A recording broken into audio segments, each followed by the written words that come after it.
त्यावेळेस छत्रपती शिवाजी महाराजांचा एकच उद्देश होता, एक वाक्य, की ज्या वेळेस आपला समुद्र सुरक्षित राहील, आपली किनारपट्टी सुरक्षित राहील, त्यावेळेस कुठे आपलं स्वराज्य सुरक्षित राहील हे छत्रपती शिवाजी महाराजांना माहिती. आणि हे छत्रपती शिवाजी महाराजांना माहित असताना छत्रपती शिवाजी महाराजांना विजयदुर्ग आणि सिंधुदुर्ग किल्ले समुद्रामध्ये. त्याचं कारण दुर्ग म्हणजे अवघड आणि दुर्ग शब्द अवघड. त्या दुर्ग शब्द छत्रपती शिवाजी महाराजांना किल्ल्याला देण्याचं एकमेव कारण की त्या किल्ल्यावरती शत्रू जात नव्हते. जरी करता इंग्रज सरकार भारतात आले पण तरी सुद्धा छत्रपती शिवाजी महाराजांचे मावळे त्याकडे लक्ष दिले. याला म्हणतात छत्रपती शिवाजी महाराजांची उंची. आणि 350 वर्षानंतर छत्रपती शिवाजी महाराजांनी त्या काळात सांगितलं स्पष्टपणे, जर शत्रूंचा धोका असेल तर फक्त समुद्रामध्ये. या छत्रपती शिवाजी महाराजांना सांगून सुद्धा महाराष्ट्रामध्ये 26/11चा हल्ला घडतोय आणि शत्रू समुद्रामार्गी येतात. म्हणून एक वाक्य स्पष्ट होतंय की छत्रपती शिवाजी महाराजांचा विचार कुठेतरी विसरला. छत्रपती शिवाजी महाराजांचे विचार विसरतायत, इतिहास विसरतायत. त्यामुळे आम्हाला गल्ली बोळामध्ये कार्यक्रम करावा लागतात. तर छत्रपती शिवाजी महाराजांचा विचार तुमच्या डोक्यात असते तर 26/11चा हल्ला घडणार नसता हे जगाला सुद्धा. त्यामुळे कार्यक्रम घ्यावा लागतात.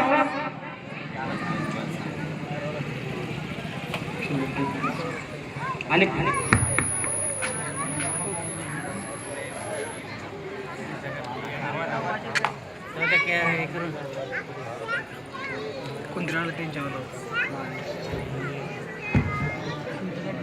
तसेच अशा भरपूर काही गोष्टी की आता मी बोलू नये, छोटं तोंड पण बोलावंसं वाटतंय मला, की आपण राजे जन्माला या. अरे फॉर्च्युनर घेतात 18 लाखाची गाडी, राजे पुन्हा जन्माला या. तुमची गाडी पाहिली तर कुठे दिसते का? फॉर्च्युनर कुठे असते उभा? हवेवरती ढाब्यावर बसते. राजे पुन्हा जन्माला लाज वाटते. लाज अशी वाक्य ऐकल्यानंतर, गाडी बघितल्यानंतर. म्हणून प्रत्येक वेळेस, प्रत्येक शिवजयंतीच्या वेळेस असे कार्यक्रम ठेवावे लागतील खरे छत्रपती शिवाजी महाराज कळण्यासाठी. म्हणून सांगतो की तसेच या वाळूज महानगरामध्ये अनेक वर्षापासून शिवविचार प्रत्येकाच्या मनामध्ये पोहोचण्याचं ज्यांनी कार्य केलंय, अनेक सामाजिक कार्य म्हणून. तसेच या वाळूज नगराची शान नितीन देशमुख साहेब यांचं मी स्वागत करतो. त्यांनी स्टेजवर विनंती करतोय. नितीन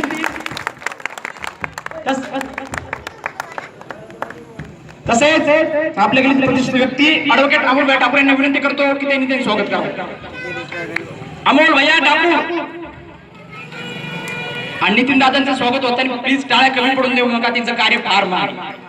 कारण की बाजीनगर मध्ये त्यांनी छत्रपतींचा इतिहास, शिवाजीचा अंडरग्राउंड डिमोलला हे नाटक कालच दाखवलं. सगळं बजेट हा इतिहास सांगितला त्यांनी.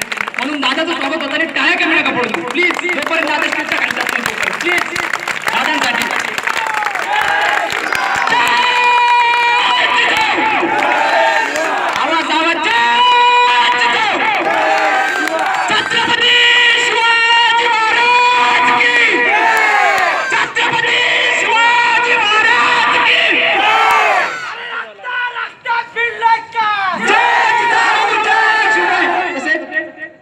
दादांचं सुद्धा स्वागत करतो मित्रमंडळातर्फे दादा आल्याबद्दल. तसेच या गंगापूरची शान,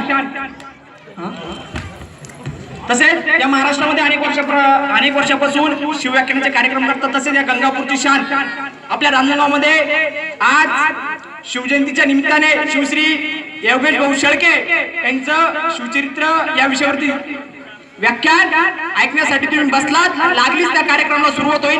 फक्त एका आवाज वरती गेला पाहिजे. छत्रपती